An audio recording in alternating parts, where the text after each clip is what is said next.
Yeah, my client Andrea lives in public housing unit here in northern Tasmania. She loves the place, but it's got a lot of maintenance issues.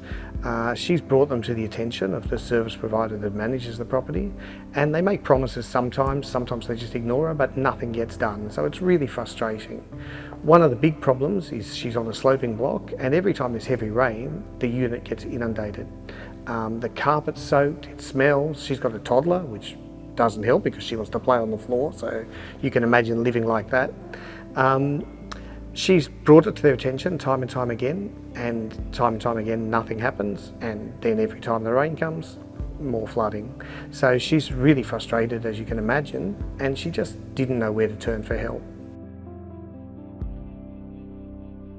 Well, as you can imagine, she felt a lot of things. She was angry, she was frustrated, she said to me, quite depressed at times. It was a really rotten situation. She loves where she lives. She was doing all the right things, contacting the service provider to tell them what needed fixing, and nothing ever happened. So it really wore her down. She said to me that at one stage she wanted to rip someone's head off. She'd had a gutful, but on other days she just felt like sitting there and crying.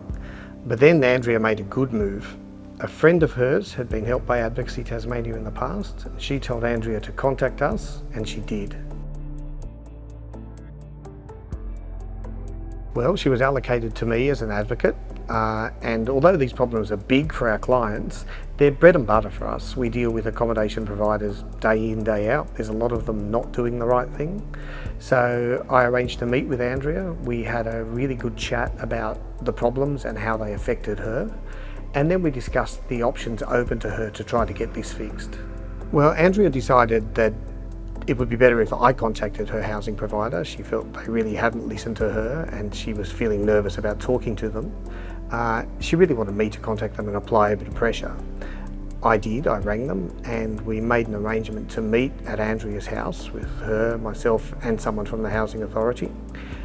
She got to show them then exactly what the problems were, what needed to be done, and they agreed. They drew up a schedule of works and promised to get everything fixed.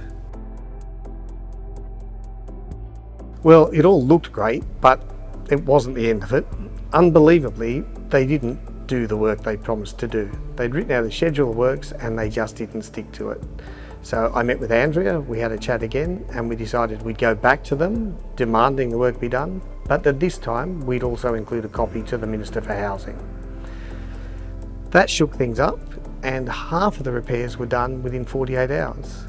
There's still work ongoing, but there's a genuine schedule of work planned now, and things are happening.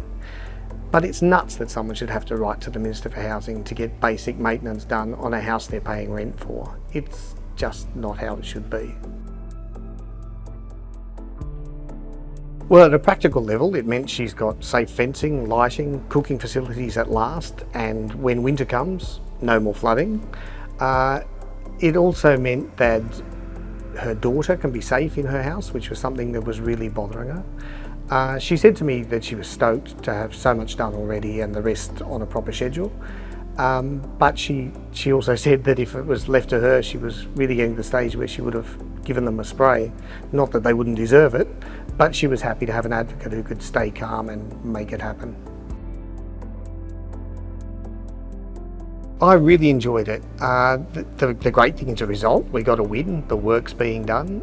It didn't cost Andrea anything. We're a free service, so something that you might have spent thousands of dollars on a lawyer has been resolved for free. It's given Andrea a safe and happy house for her and her daughter. She's high and dry, which is nice. And personally, I love it when we make a service provider do what they should do. Andrea has a right, like any tenant, to a safe, well-maintained house. And to see her have her rights respected ultimately is a nice win for both of us.